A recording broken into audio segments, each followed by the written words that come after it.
عليكم ورحمة الله وبركاته. الحمد لله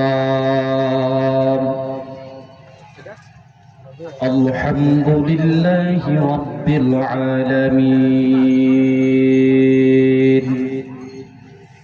والعاقبة للمتقين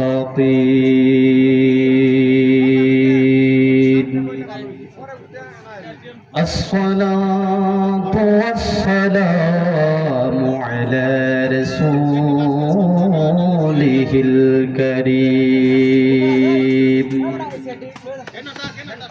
صلى الله تعالى عليه وسلم.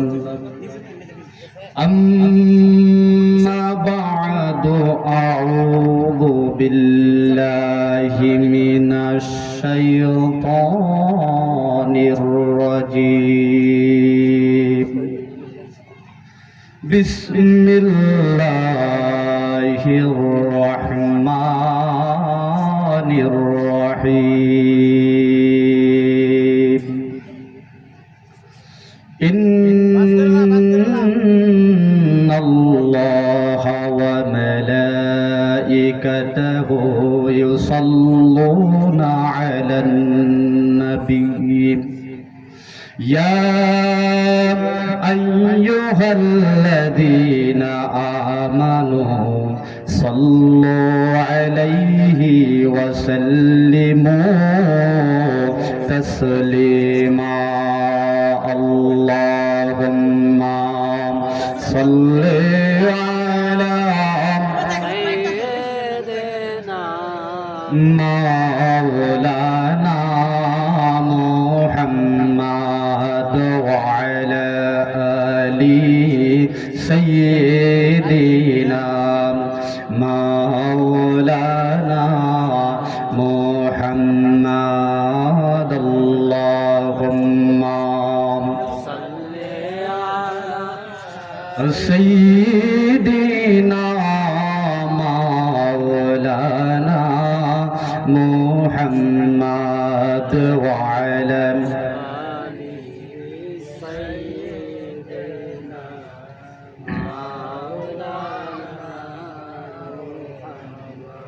কত জনে যাই মদিনা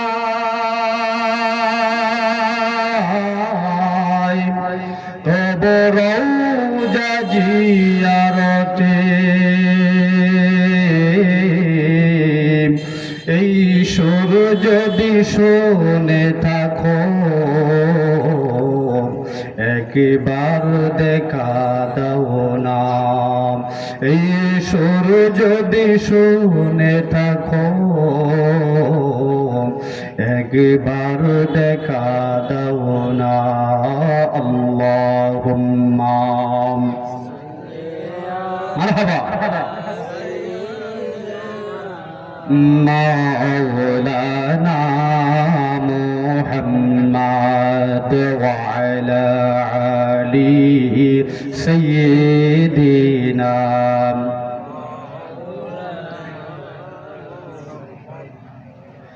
হযরত জাবের আশিক হয়ে দাওয়াত দেয় তোমাকে,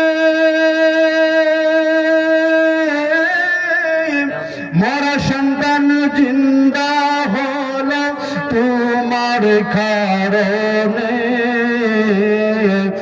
মরা সন্তান জিন্দা হলো তোমার কারণে। প্রিয় হাবিব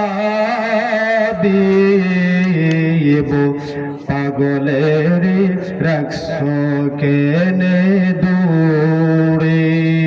লা ইলাহা ইল্লাল্লাহু লা ইলাহা ইল্লাল্লাহু লা ইলাহা লা ইলাহা। হাবশি বেলাল আশিক হয়ে খুঁজে গো তোমাকে, ওই বেলালের মতন আশিক বানাও আমরা রে মারহাবা বলেন আর জোরে মারহাবা ওই বেলালের মতো আশিক বানাও আমরা রে প্রিয় হাবিব পাগলের রাখছ কেনে দূরে ও প্রিয় হাবিব আশিকদেরকে রাখছ কেনে দূরে লা ইলাহা ইল্লাল্লাহু লা ইলাহা লা ইলাহা ইল্লাল্লাহু মুহাম্মাদুর রাসূলুল্লাহ সাল্লাল্লাহু আলাইহি ওয়াসাল্লাম। আলহামদুলিল্লাহ, আজকের 10ম বার্ষিক ইসলামী সুন্নি মহাসম্মেলন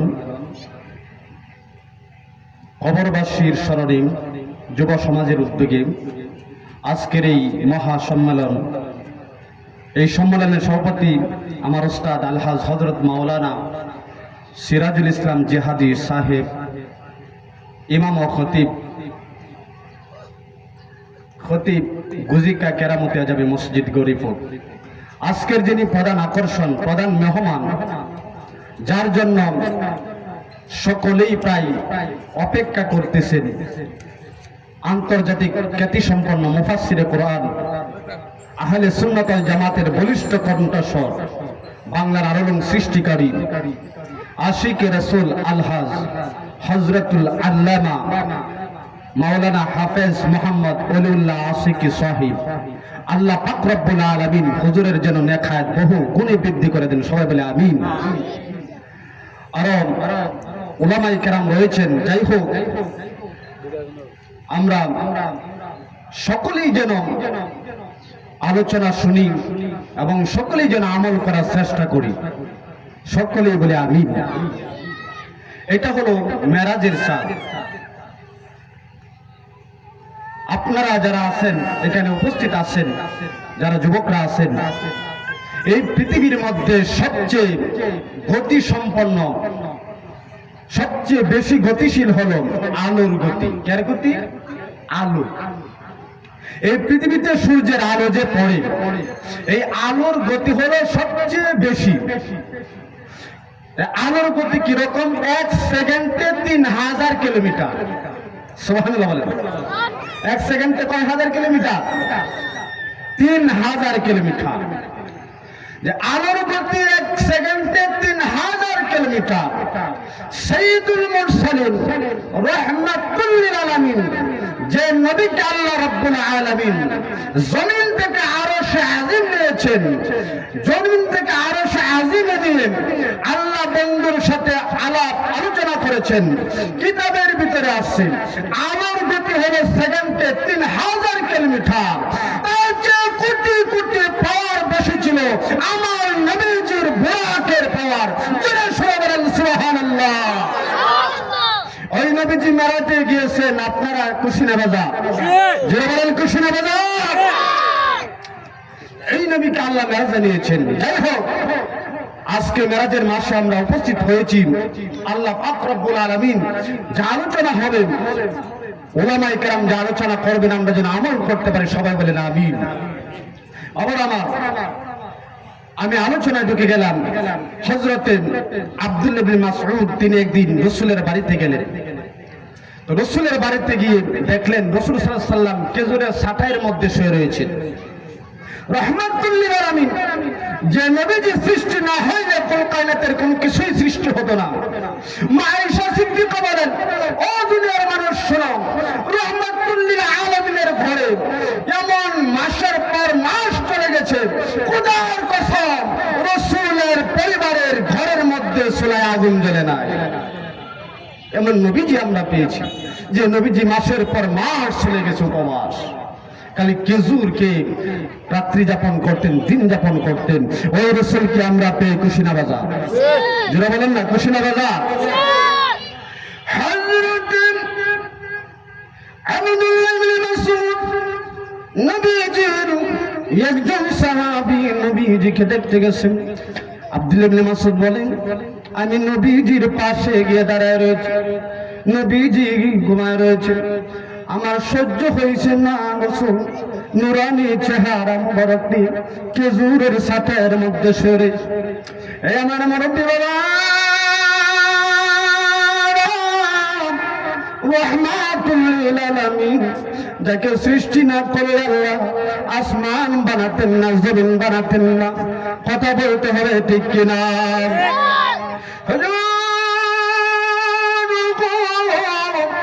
আমার নবী খেজুরের ছাতের মধ্যে শুয়ে রয়েছে, আব্দুল্লাহ ইবনে মাসউদ পাশে দাঁড়ায় কাঁদতেছে। রহমাতুল লিল আলামিনের চাদর মোবারকটা একটু একটু উল্টাইছে। হযরত আব্দুল্লাহ ইবনে মাসউদ বলেন, আমি রাসূলের হিজাবের দিকে তাকায় রইলাম। রাসূলের চাদর মোবারক কোন কিতাবে আসছে, কোন হাদিসে আছে রাসূলের জুব্বা মোবারক একটু খালি উপরে উঠে রয়েছে, রাসূলের দেহ মোবারক দেখতেছে আব্দুল্লাহ ইবনে মাসউদ। হুজুর আমার নবীর, আপনার নবীর নূরানি চেহারার মধ্যে খেজুরের ছাতায়ের দাগের চিহ্নগুলো দেখা যাইতেছে। আব্দুল্লাহ ইবনে মাসউদ পাশে দাঁড়াইয়া দাঁড়াইয়া কাঁদতেছে যে নবীজি এখন উম্মতের মায়ায় মদিনায় শুয়ে শুয়ে কাঁদতেছে, যে নবীজি সারাটা জীবন উম্মতের মায়ায় কাঁদতে। আব্দুল্লাহ ইবনে মাসউদ বলে, আমি নবীজির চেহারার দিকে তাকিয়ে দেখি খেজুরের ছাতায় দাগ পড়ে গেছে, আমি কাঁদতেছি। হঠাৎ করে রাসূল সজাগ হয়েছে, সজাগ হয়ে দেখি আব্দুল্লাহ ইবনে মাসউদ কাঁদতেছে। আমার নবী বলে, আব্দুল্লাহ ইবনে মাসউদ কেন তুমি কাঁদতেছো, কি হয়েছে? কোনো সমস্যা নেই। হুজুর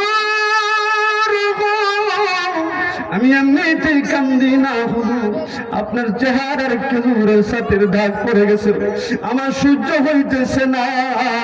সারাটা জীবন ভর আপনি খালি কষ্টই করে গেলেন হুজুর। হুজুর গো, যার কারণে আমরা ইসলাম পাইলাম, যার কারণে আমরা মুমিন হলাম, যার কারণে আমরা জিহাদে গেলাম, যার চেহারার দিকে তাকাইলে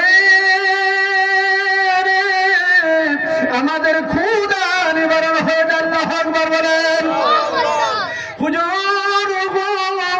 আমি এই জন্য কাঁদতেছি, সারা জাহান যার উসিলায় সৃষ্টি হলো, ওই নবীজির চেহারা মুবারকে এভাবে খেজুরের ছাতায়ের দাগ দেখা যায়, এই জন্য আমি কাঁদতেছি। এবার নবীজি বলেন, এ আব্দুল্লাহ ইবনে মাসউদ, আমি তো মুসাফির হিসাবে আসছি, আমি সুখের জন্য আসি না, আমার উম্মতের মায়ের কাদার জন্য আমি এই দুনিয়াতে আসছি। যে বলেন সুবহানাল্লাহ। এবার আব্দুল্লাহ ইবনে মাসউদ বলে, হুজুর আপনি একটা অনুমতি দিবেন না? কি অনুমতি? হুজুর গো, আমি আপনার জন্য একটা তুষকের ব্যবস্থা করে দেই। হুজুর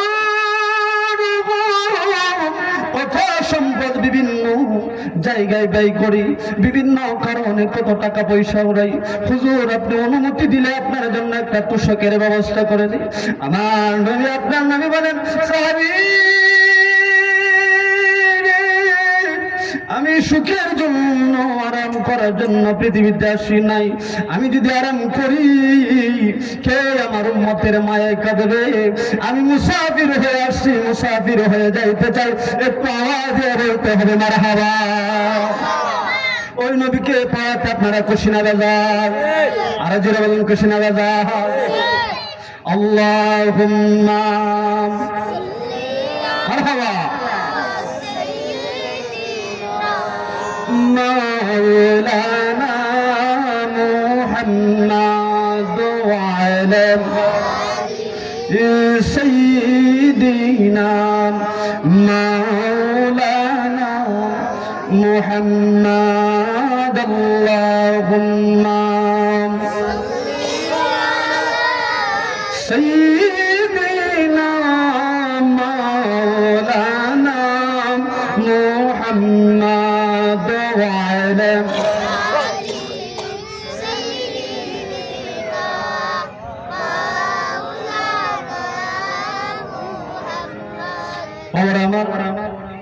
যে নবীর কথা আমি বলতেছিলাম, কেমন নবী একটু আমি পরিচয় দিয়ে যাই। সাইয়্যিদুল মুরসালিন রাহমাতুল লিল আলামিন। 3 দিন হয়ে যায় নবীকে কোথাও পাওয়া যায় না। হযরত আবু বকর পাগল হয়ে গেলেন, ওমর পাগল হয়ে গেলেন, কোথায় নবীকে পাইব, কে না জানি নবীকে মেরে ফেলছে। হযরত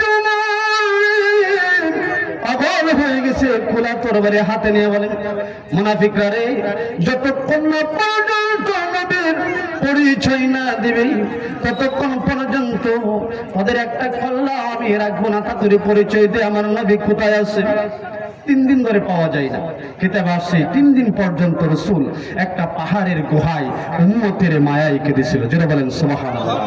এই নবীজির আদর্শ আমাদের দরকার আছে না নাই? যেটা বলেন আছে না নাই? আল্লাহ পাক রব্বুল আলামিন বলেন, হাবিব হে, আপনার উপর যদি ঈমান আনেন, আপনার উপর যদি বিশ্বাস স্থাপন করেন, কাফার আনহুম সাইয়্যাতিহিম, তাদের সমস্ত গুনাহ আমি maaf করে দিব। আমরা এই নবীকে চিনতে হবে, বুঝতে হবে। যাই হোক, আল্লাহ রাব্বুল আলামিন যেহেতু অনেক বক্তা রয়েছেন, আমাকে অল্প সময় দেওয়া হয়েছে, এই জন্য আমি সাবজেক্ট ভিত্তিক আলোচনা করাটা, যে কোনো একটা সাবজেক্ট ভিত্তিক আলোচনা করলে সময়ের দরকার, এই জন্য আমি বিভিন্ন বিষয় নিয়ে আলোচনা করতেছি। যাই হোক, আর যতটুকু সময় কুলায় আর কি, নামাজের কথা বলা হয়েছে। الذين هم على صلاتهم يحافظون أولئك في جنة مكرمون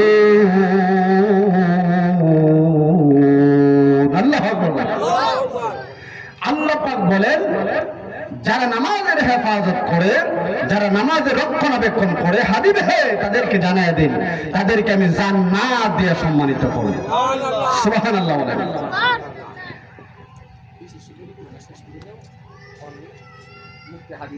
রাসূলের একজন সাহাবী, অন্ধ সাহাবী ছিলেন। রাসূলের অন্ধ সাহাবীর নাম ছিল আব্দুল্লাহ ইবনে মাকতুম। নাম কি? আব্দুল্লাহ ইবনে মাকতুম, অন্ধ সাহাবী। তো রাসূল সাল্লাল্লাহু আলাইহি ওয়াসাল্লামের এই অন্ধ সাহাবী কি করতেন? নামাজে আসতেন।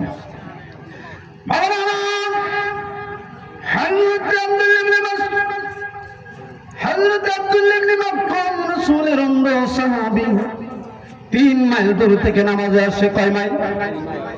শুনছি না, জোরে বলেন, কয় মাইল? 3 মাইল দূর থেকে। 3 মাইল দূর থেকে অন্ধ সাহাবী নামাজে আসে। আমাদের নামাজ পড়া দরকার আছে না নাই? আমরা কত নিয়ামত আল্লাহ দিয়েছে, তারপরে নামাজে আসি না, তারপরে নামাজে লোক পাওয়া যায় না। ফজরের মধ্যে 3 জন 4 জন পাওয়া যায়, এরকম আছে না নাই? আর একটা গানের টাইম দেন, একটা মেয়ে এনে নাচায়, হাজার হাজার লোক। এরকম মুসলমানের দরকার নাই। কথা বলতে হবে ঠিক কিনা? যে মুসলমান গান বাদ্য নিয়ে সম্পর্কিত, যে মুসলমান গান বাদ্য নিয়ে সম্পর্কিত, এটা মুসলমান হতে পারে না, মুনাফিক। কথা বলেন ঠিক কিনা? আব্দুল ইবনে মাসউদ অন্ধ সাহাবী নামাজের জন্য পেরেশান, 3 মাইল দূর থেকে আসে। কয় মাইল? হুজুর আব্দুল্লাহ ইবনে মাসউদ 3 মাইল দূর থেকে নামাজে আসে। এক ওয়াক্ত নামাজ ও জামাত সারা পড়ে না, 5 ওয়াক্ত ধরে নামাজ জামাতের সহিত পড়ে। 3 মাইল দূর থেকে অন্ধ সাহাবী। এবার আস্তে আস্তে আস্তে আস্তে আরেকদিন নবীজি চিন্তা করতেছে, আমি আমার সাহাবীরে দেখবাম। 3 মাইল দূর থেকে, এত দূর থেকে আমার সাহাবী কেমনে নামাজে আসে একটু দেখবো। আমার নবীজি, আপনার নবীজি সাইয়্যিদুল মুরসালিন রাহমাতুল লিল আলামিন, তিনি কি করলেন? ওই সাহাবীকে দেখার জন্য তিনি রওনা দিলেন। সুবহানাল্লাহ বলেন। এই আমার বন্ধুরা রে, হযরত নবী করিম সাল্লাল্লাহু আলাইহি সাল্লাম যাইতে যাইতে সাহাবীর বাড়িতে গেলেন। গিয়ে দেখে একটা কুড়ি ঘর, থাকার কোনো ভালো ব্যবস্থা নাই। ওই ঘরে একা একা ওই সাহাবীটাকে, এত দূর থেকে নামাজ আসে কেমনে আসে? আমি দেখে আসি আমার সাহাবী কেমনে আসে নামাজ। যে নামাজের এত দাম, একটা সাজদা যদি বান্দা জমিনের মধ্যে দেয়, একটা সাজদা এত ভারী হয়, 7 আসমান 7 জমিন মিজানের পাল্লায় রাখলে একটা সাজদার সমান হবে না। জোরে বলেন সুবহানাল্লাহ। ওই নামাজ পড়া দরকার আছে না নাই? এই আমার মুরব্বি বাবা, ও আমার যুবক ভাই বন্ধুগণ, নবীজি সন্ধান করে দেখলেন এত জিন্ন শীর্ণ একটা ঘরে আব্দুল্লাহ ইবনে মাসউদ থাকে, আব্দুল্লাহ ইবনে মাকতুম থাকে। নবীজি কবর নিলেন। এবার সাহাবীকে ডাকলেন, সাহাবী বাড়িতে আসুন।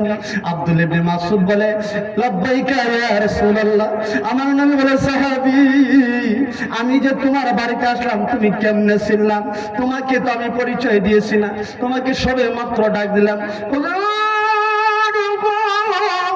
আমার চোখ অন্ধ হইতে পারে, খোদার কসম আপনি যখন আমার বাড়িতে আসছেন আমি মেশক আম্বরের চেহারা সুগান পেয়েছি। যারা বলেন সুবহানাল্লাহ। যে নবীজি রাস্তা দিয়ে গেলেন, কমপক্ষে 7 দিন পর্যন্ত রাস্তা সুগানে নিমজ্জিত থাকতো। যারা বলেন সুবহানাল্লাহ। কয়দিন? 7 দিন পর্যন্ত। হযরতে মা আয়েশা সিদ্দিকা বলেন, রাসূল যখন কোন রাস্তা দিয়ে যেতেন অন্তত পক্ষে 7 দিন পর্যন্ত মেশক আম্বরের গান বাহির হতো। এই নবীজিকে পাওয়াতে আমরা খুশি না বেজা? নবীজি বলে, আব্দুল্লাহ ইবনে মাকতুম তোমার কাছে আসছি। নবী গো কষ্ট করে আমার কাছে আসছেন কেন? আমাকে কবর দিতে আমি আপনার দরবারে যাইতাম না। নবী গো আমি কি কোনো অন্যায় করেছি না অপরাধ করেছি? আমার নবী বলেন, হে আব্দুল্লাহ ইবনে মাকতুম রে, তুমি কোনো অন্যায় অপরাধ করো না, তোমাকে দেখার জন্য আমি আসছি। কেমনে তুমি 3 মাইল দূর থেকে নামাজে যাও, এক ওয়াক্ত নামাজ তোমার বিঘাত হয় না, এক ওয়াক্ত নামাজ তুমি ছাড়ো, কেমনে তুমি এত দূর থেকে নামাজে যাও? এটা দেখার জন্য আমি আসছি, এটা দেখার জন্য আমি আসছি। এবার আব্দুল্লাহ ইবনে মাকতুম বলে, হুজুর আমি 3 মাইল দূরে থাকি।